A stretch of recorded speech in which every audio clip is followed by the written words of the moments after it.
आप देख रहे हैं क्वेश्चन आवर। नमस्कार, मैं हूं अजय कुमार और आज की सबसे बड़ी खबर आपके सामने प्रस्तुत करते हैं। चीन और हिंदुस्तान के बीच जो सीमा विवाद है वो थमने का नाम तो नहीं, लेकिन और ज्यादा दोनों देश अपने रवैये को कड़ा करते दिखाई दे रहे हैं। चीन की तरफ से अब इस बात को प्रस्ताव के तौर पर नहीं बल्कि चेतावनी के तौर पर सामने रखा गया है कि अगर भूटान, जहां पर विवाद का पूरा विषय है, जहां पर जड़ है, वो इलाका जहां भारतीय फौज चीनी फौज के सामने खड़े हैं, भूटान के जरिए अगर भारत चीन के फौज का विरोध कर सकता है तो भारतीय कश्मीर में भी चीन के फौज पाकिस्तान के जरिए घुस सकते हैं, क्योंकि ये तीसरे देश का मामला हो जाता है।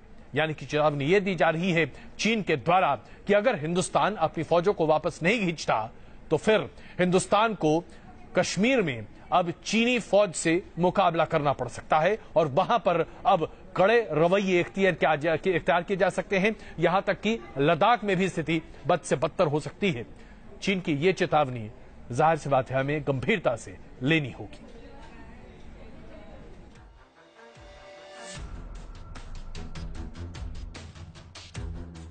बॉर्डर पर तनाव के बीच चीन की नई धमकी। चालबाज चीन ने उछाला कश्मीर कार्ड। ड्रैगन का नया पैंतरा, पाक को बनाया मोहरा। ये चीन की बौखलाहट है।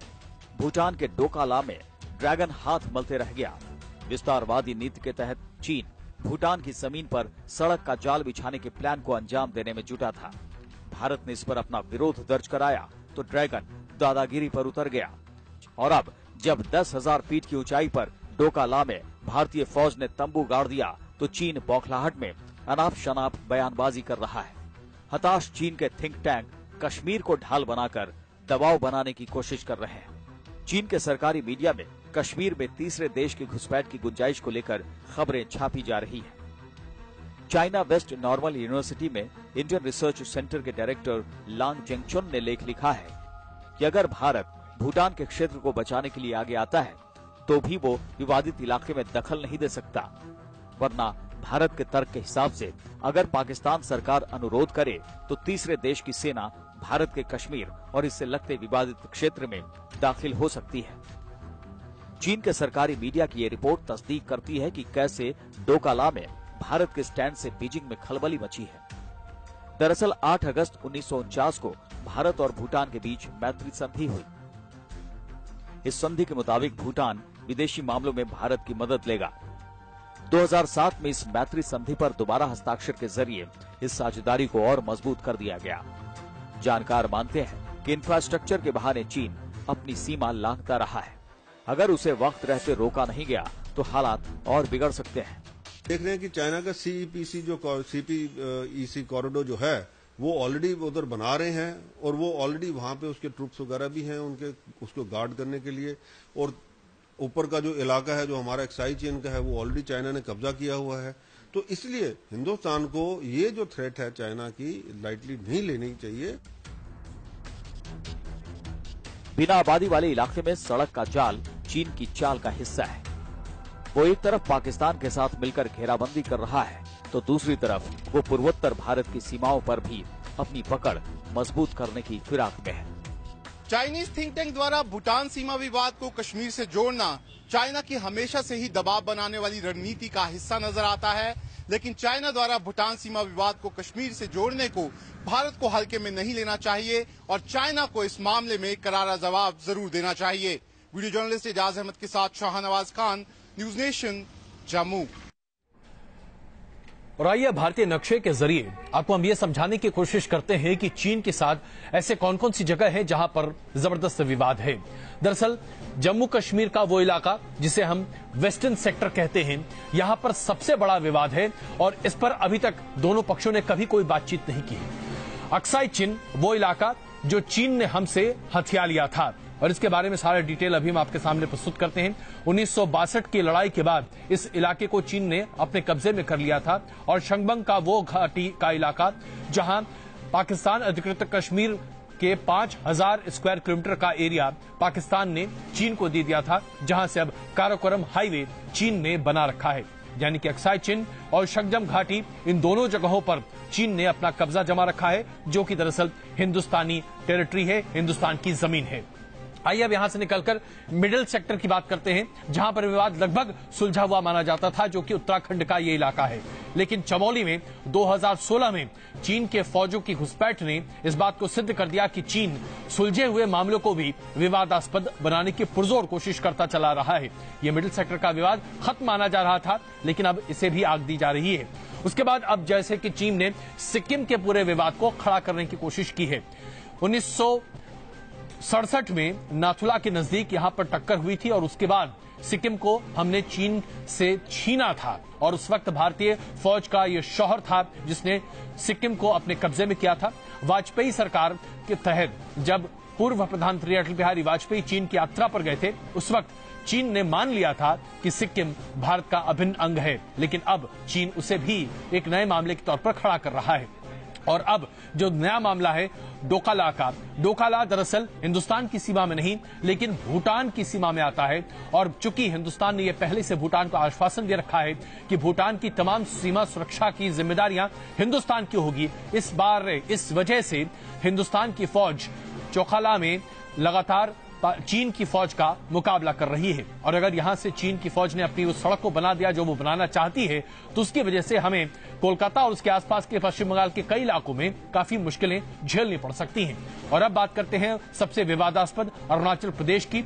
90,000 वर्ग किलोमीटर के इस पूरे इलाके को चीन दरअसल मानता ही नहीं है। दरअसल चीन मैकमोहन रेखा को मानता नहीं, जो ब्रिटिश साम्राज्य के समय तय किया गया था। और उस वक्त से चीन अरुणाचल प्रदेश पर न सिर्फ सामाजिक बल्कि कल्चरल टाइज को भी हवाला देते हुए अपना अभिन्न अंग मानता है।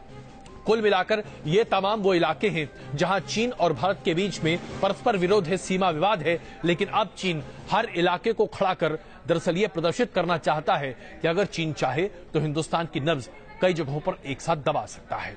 हम आपके सामने बात भी प्रदर्शित करना चाहते हैं कि आखिरकार ऐसा क्या हो गया है पिछले 2 सालों में कि चीन ने बहुत ही मुखर तरीके से भारतीय विरोध को सामने रखा है। दरअसल पिछले 2 सालों में चीन और हिंदुस्तान दोनों जगहों पर एक ऐसी सरकार है जो राष्ट्रवादी है, जो देश को आगे रखने की बात लगातार करती चली आ रही है। और ऐसी राष्ट्रवादी सरकारों का यह सबसे पहला कर्तव्य होता है कि वो अपनी सीमाओं को सुरक्षित और महफूज रखें। यही वजह है कि चीन भी लगातार इस बात को प्रदर्शित करना चाहता है कि अगर भारतीय फौज किसी भी कीमत पर चीन की सीमा में घुसने की कोशिश कर रही है तो उसका जबरदस्त विरोध होगा। और यही वजह है कि हिंदुस्तान की सरकार लगातार इस विरोध को भी प्रकट कर रही है कि चीन हिंदुस्तान की सीमा में घुसने की कोशिश कर रहा है। वरना इससे पहले इस तरह के खुलकर वाद विवाद की बातें बहुत कम देखने को मिलती थी।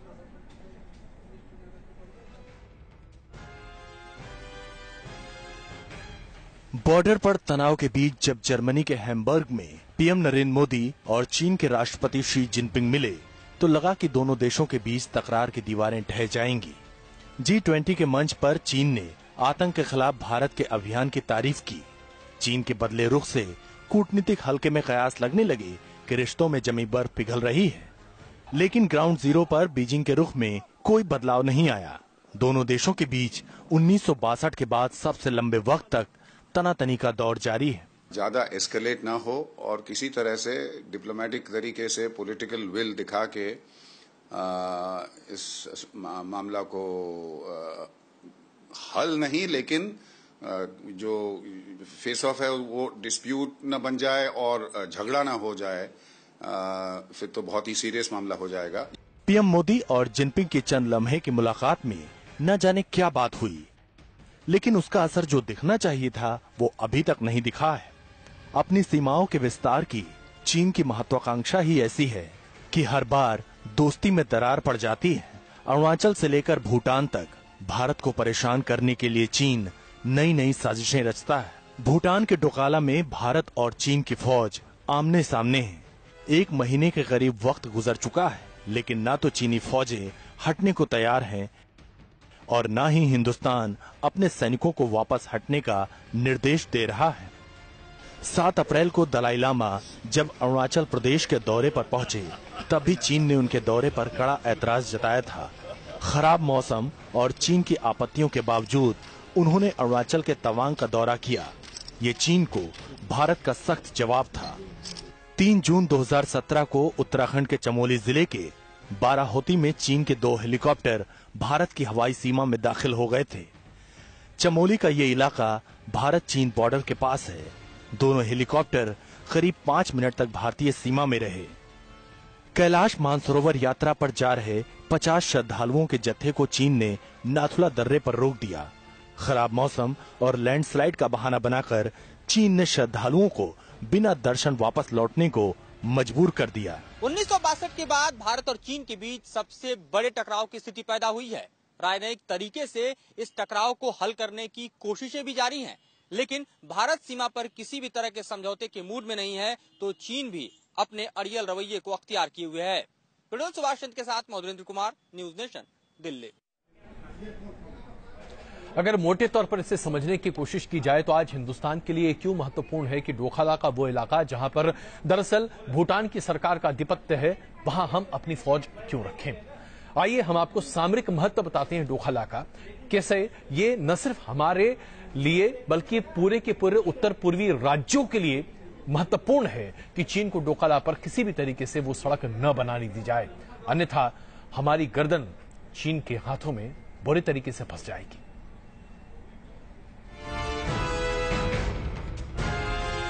क्या युद्ध चाहता है चीन? बार बार भारत को क्यों उकसा रहा है चीन? पहले 1962 की जंग को लेकर धमकी, अब कश्मीर के नाम पर चीन की नई साजिश। भारत और चीन में 1962 के बाद सबसे ज्यादा तनाव है। बॉर्डर पर तकरार की तपिश दोनों देशों के बीच कूटनीतिक संबंधों में महसूस की जा रही है। बीजिंग के उकसावे वाले बयान का भारत माकूल जवाब दे रहा है, लेकिन ये जुबानी जंग और चीन की करतूत का अंजाम क्या होगा, इसे लेकर सवालों के बादल छाए हुए हैं। कि अगर स्टेटमेंट्स वहां से निकलते रहे और ये याद रखते हुए कि वहां की जो मीडिया है, सारी दुनिया जानती है कि वो इंडिपेंडेंट फ्री मीडिया नहीं है, तो इससे मामला और भी खराब होता है। जो कोशिश मेरे ख्याल से जो कोशिशें हो रही हैं और जरूर हो रही हैं मामले को सुलझाने के लिए, उसके रास्ते में बाधा डालती हैं। तो चीन अपनी विस्तारवादी नीति को आगे बढ़ा रहा है। इसी साजिश के तहत उसने पाकिस्तान में कई बड़े प्रोजेक्ट शुरू किए। पीओके में चीन के कई प्रोजेक्ट ऐसे हैं जो कहने के लिए तो व्यापार के लिए हैं, लेकिन वो प्रोजेक्ट उसकी स्ट्रेटजी का एक हिस्सा है और इसी तरह का प्लान उसने डोकाला में शुरू किया है। ये अलग बात है कि यहाँ उसकी दाल नहीं गली और बौखलाया चीन कश्मीर कार्ड उछाल रहा है। Team news nation. विदेश मंत्री सुषमा स्वराज और पाकिस्तान के विदेश मंत्री, या यूं कहें कि पाकिस्तान के प्रधानमंत्री के सलाहकार सरताज अजीज के बीच में आज ऐसा लगता है कि ट्विटर लड़ाई चल रही है और ये पाकिस्तान की पोल दर पोल खोलती चली जा रही है। पाकिस्तान ने आरोप लगाया था कि भारत उनके नागरिकों को इलाज के लिए वीजा नहीं दे रहा। इस पर सुषमा स्वराज ने कुलभूषण जाधव की मां को वीजा नहीं देने के मामले को सामने रखकर एक ऐसा जवाब दिया है कि आज पाकिस्तान को समझ नहीं आ रहा कि बगल कहां देखें, क्योंकि तमाचा इतना जोरदार पड़ा है। भारत पाक में ट्विटर वार, सुषमा स्वराज ने संभाला मोर्चा, पाकिस्तान की खोली पोल। विदेश मंत्री सुषमा स्वराज की पहचान शालीन राजनेता के तौर पर रही है, लेकिन ऐसा क्या हुआ कि ट्विटर पर उनका गुस्सा फूट पड़ा। उन्होंने कई ट्वीट करते हुए पाकिस्तानी प्रधानमंत्री नवाज शरीफ के सलाहकार को खूब खरी खोटी सुनाई। विदेश मंत्री ने सरताज अजीज पर राजनयिक शिष्टाचार भी नहीं निभाने का आरोप लगाया।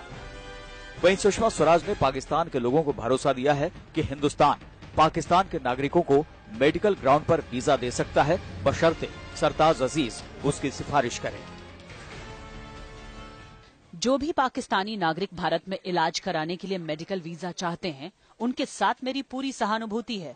मुझे भरोसा है कि सरताज अजीज को भी अपने देश के नागरिकों से काफी सहानुभूति होगी। पाकिस्तानी नागरिकों को मेडिकल वीजा जारी करने के लिए हमें केवल अजीज की ओर से सिफारिश पत्र चाहिए।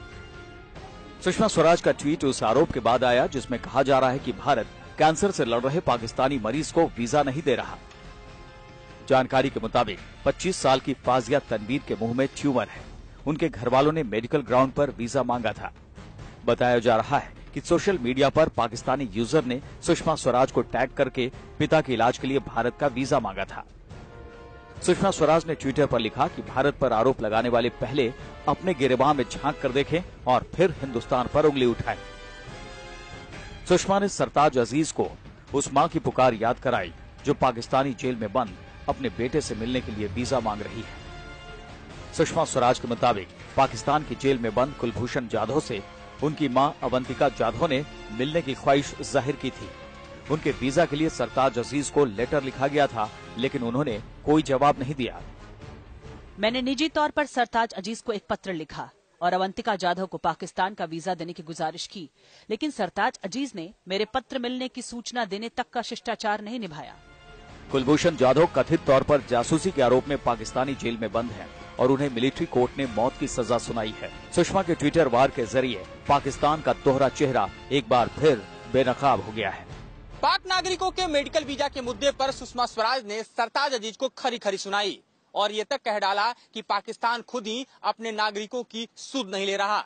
जाहिर है पाक की सरकार अगर अपने नागरिकों को लेकर संवेदनशील होती तो मेडिकल वीजा का मुद्दा कुछ इस तरह से सुर्खियों में नहीं आता और न ही पाक नागरिकों के लिए भारत में इलाज कराना दुष्कर हो पाता। वीडियो सुभाष चंद्र के साथ मधुरेंद्र कुमार, न्यूज नेशन, दिल्ली।